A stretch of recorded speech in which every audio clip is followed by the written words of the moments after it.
nhớ trong giờ có nhiều sẽ đợi đó nó nọ giờ nóวันอาทิตย์ไปmua xe hởไปตัวจีโอเคดันเดอรูปพระราชวังเชียงบงนั่นนะจะดันเดอว่ากรุงโซน่าจะไปจากพอยู่ไปตัวแกนะไปตัวเช่าจอชุดหรือจะชุดฮันบกหรือที่ชุดเกาหลีว่าผู้ถอูชุดประจำชาติเกาหลีนะไปตัวเช่าเดี๋ยวเป็นการระดับพระราชวังเราใช้เขาพระราชวังเนาะที่หนึ่งตัวจีจงสเปรตัวนู้นนะนู้นอย่างนี้นู้นซอจีแต่ที่หนึ่งก็ตัวใช้จุดจงอีกเท่าแล้วเมื่อการแสดงใจต่อจอนักท่องเที่ยวเท่าที่เที่ยวกูเยอะเจ้านี่ใช้จอการแสดงเท่าไปจอไม่มีตัวโอเคงั้นเนาะนะสวัสดีค่ะพูดภาษาไทยได้ครับพี่น้องเกาหลีครับยะจง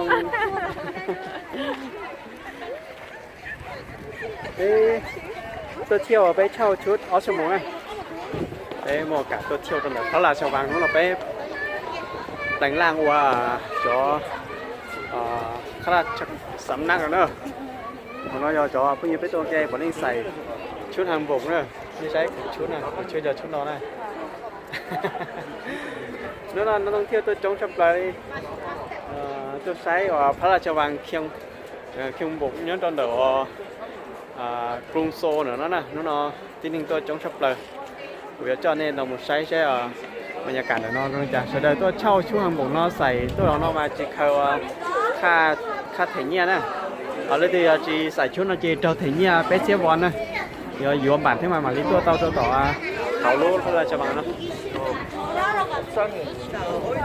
เดี๋ยวเจ้าเนี่ยหมดใช้เดี๋ยวเขารู้พระราชวังเขาเช่ากษัตริย์เนาะนะแล้วยอรู้เช่ากษัตริย์เก่าต่อรู้ตรงอะไรวอชิเชียนนั่นนะเขาเนาะเลยจีบุตินิหมดใช้การหมดเต่าเนี่ยฉันเดี๋ยวนอนเจี๊ยซื้อแล้วเนี่ยฉันเดี๋ยวก็ต้องใช้หมดซื้อนะแล้วยอรู้พระราชวังรู้กษัตริย์เกาหลีเนาะที่นี่ตัวจ้องรอเลยชิสีเก๋ใช่ไหมน้ายาวตัวอาเจพระราชินีนะไปจับผู้หญิงตัวแกนะวันเล่งใส่ชุดฮันบกชุดนอเช่าอีเล่งอีหวานเนี่ยอีเล่งอีหวานเนี่ยเกาหลีนะถ้าชีไปตัวจ้องจะเลยลดอีเล่งเสียเจ๋ว่าอีเล่งจดเสียกูชุดมาเมื่อlúc có mỏ thế chịกูมาthể nhiên tao rồi mình chịนั่นแต่สินะไปตัวจัดตั้งแต่ขอเลยแสดงลานแสดงนะเดี๋ยวจะต่อยแสดงเจ้าจะนักท่องเที่ยวใช้นะตอนนั้นยอจะนักแสดงว่ายอเกาหลีแล้วยอเราแสดงเจ้าจะนักท่องเที่ยวจะได้ใช้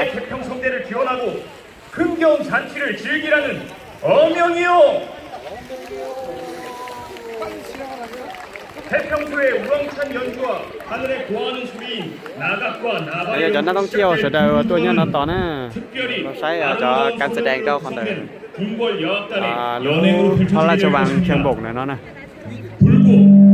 시다라는 시타 연주와 소녀들이 연애하는 태평성대의 국물 행악이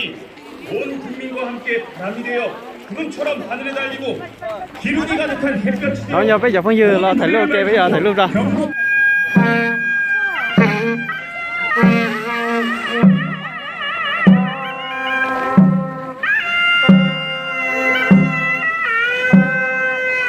đó là choขบวนแสดงต้อนรับสอนนักท่องเที่ยวแสดงนะ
연금이라 풍류도 바랍신다.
Bây giờ cho tôi sáng rồi. Vâng.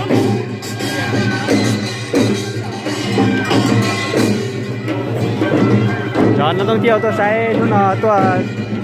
เดี๋ยวรู้ว่าพระราชวังเราจงชับปลายนะแต่ถ้ายังบรรยากาศว่าขอผู้ชม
giờ bỏ à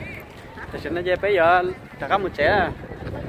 bây giờ theo giàu lại bây giờ thầy đứa giàu lại họ nói giờ lúc phá cho bằng quá này bỏ để nó chỉ lúc trẻ lo sẽ tỏ giờ lúc phá cho bằng trên này nè để nó giờ bỏ đi về nó lâu lâu và giờ nó không theo là tôi theo ở trọ tôi nên thấy lử nó bây giờ tàu muốn đời lúc họ trong tàu nó đây bây giờ tàu là mua đây nó do hậu lúc phá cho bằng Cào Lì bé tôi tỏ là muốn bé tôi theo tao mua đi cho mùng tao giờ rõ cho mùng là chế bây giờ đã có một chế cho phong nhiêu này tôi cho Cào Lì này chỉ tao tôi chọn ở lúc phá cho bằng nó cũng tôi theo nè tôi trao là cho chú Hàn Bổng là chỉ chút Cào Lì và khu thủ nãy tôi theo xì hậu nó tôi thấy đua tao cho hậu tới chờ lúc tới chờ Cào Lì tay nó thế lúc phá cho bằng nó là thấy đầu rồi là tôi chỉ cho thiểu xí nè bé nó tỏ giờ tất cả là mua là tỏ chế mua chế lúc nào có vậy nếu xài rồi bé tao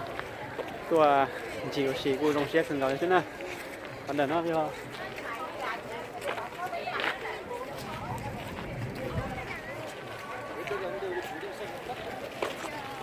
nó giờ lúc ở trong hoàng tham muốn này